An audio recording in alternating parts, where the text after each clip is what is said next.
Shapwick is a village on the Polden Hills overlooking the Somerset Moors, in the Sedgemoor district of Somerset, England. It is situated to the west of Glastonbury. History: Shapwick is the site of one end of the Sweet Track, an ancient causeway dating from the 39th century BC. In 1998, a hoard of 9,238 silver denarii was discovered in the remains of a previously unknown Roman villa near Shapwick. Following a treasure inquest in Taunton, the hoard was valued and acquired in its entirety by Somerset County Museum Service for the sum of £265,000.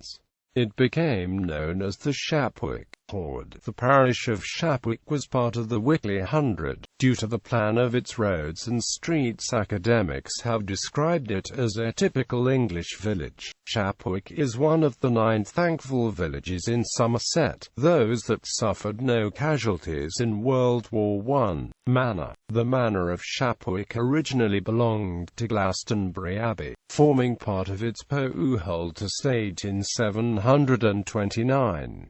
The manor house dates to around 1475. Originally it was moated, but the moat was filled in during the rebuilding in the first quarter of the 17th century. After the dissolution of the monasteries, the manor passed to Thomas Walton and then to the Roll family. Sir Henry Roll remodelled Shapwick House in 1630.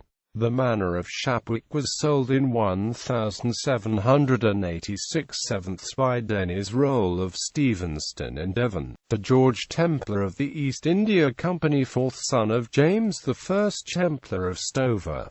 Grace. Governance. The parish council has responsibility for local issues, including setting an annual precept to cover the council's operating costs and producing annual accounts for public scrutiny. The parish council evaluates local planning applications and works with the local police, district council officers, and neighborhood watch groups on matters of crime, security, and traffic. The parish council's role also includes initiating projects for the maintenance and repair of parish facilities, as well as consulting with the district council on the maintenance, repair, and improvement of highways, drainage, footpaths, public transport, and street cleaning. Conservation matters and environmental issues are also the responsibility of the council. The village falls within the non-metropolitan district of Sedgemoor, which was formed on 1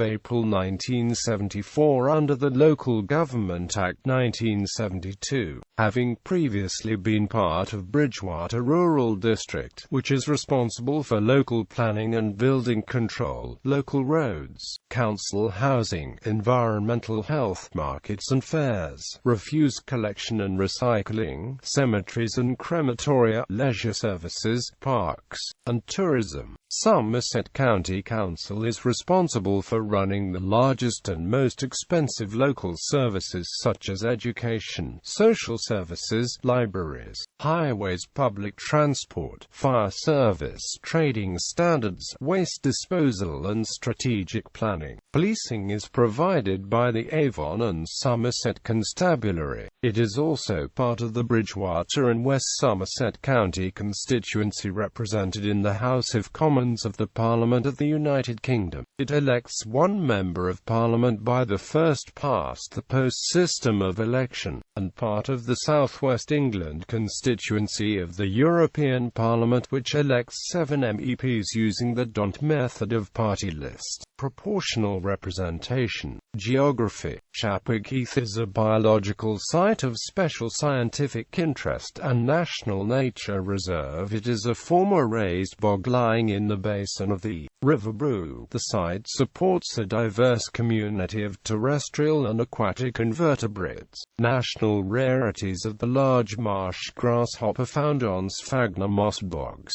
the greater silver diving beetle and the lesser silver diving beetle, which is now confined nationally to the Brue Basin peat-in moors. The adjoining Shapwick Moor has been purchased by the Haw Canal Trust and will be the first reserve in southwest England. The land will be farmed traditionally in order to recreate the habitats of the past. The management plan for the site is being overseen by Natural England. The first steps in the creation of the nature reserve are to reseed the land and then reintroduce Devon ruby red cattle to the site. The priority is to encourage wildlife, not human visitors, and there will be no visitors and to permanent structures. But a public footpath which crosses the site will be improved and hides built along the footpath at key vantage points. Birds identified at the site include buzzard, sparrowhawk, kestrel, hobby, red kite, barn owl, lapwing, pheasant, cuckoos, woodpecker and skylark. Religious sites. The Anglican parish church of St. Mary, which was consecrated in 1331, is an anachronism. Parts of the current building, including the piscina and font, were moved from an earlier church in fields outside the village. Its central tower is a style that was at least a century out of date. It underwent some alteration in the 15th century, particularly to tower and west end, with further restoration in 1861 by George Gilbert Scott. It has been designated as a Grade II * listed building. Education. Shapwick is home to Shapwick School, which was founded in 1974 in Glastonbury, but moved into the village in 1984.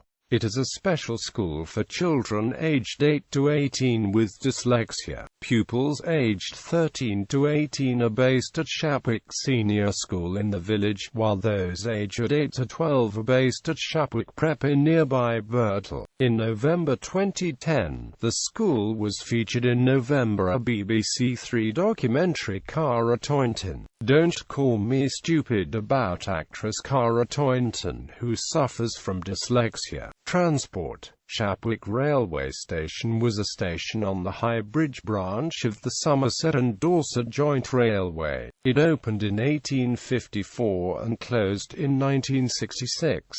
Notable residents. It was the birthplace of Australian politician Henry Strangways in 1832 and Girl Guide leader Joan Marsham in 1888. Churchill Julius, later the first Archbishop of New Zealand, was briefly vicar of Shapwick in the 1870s.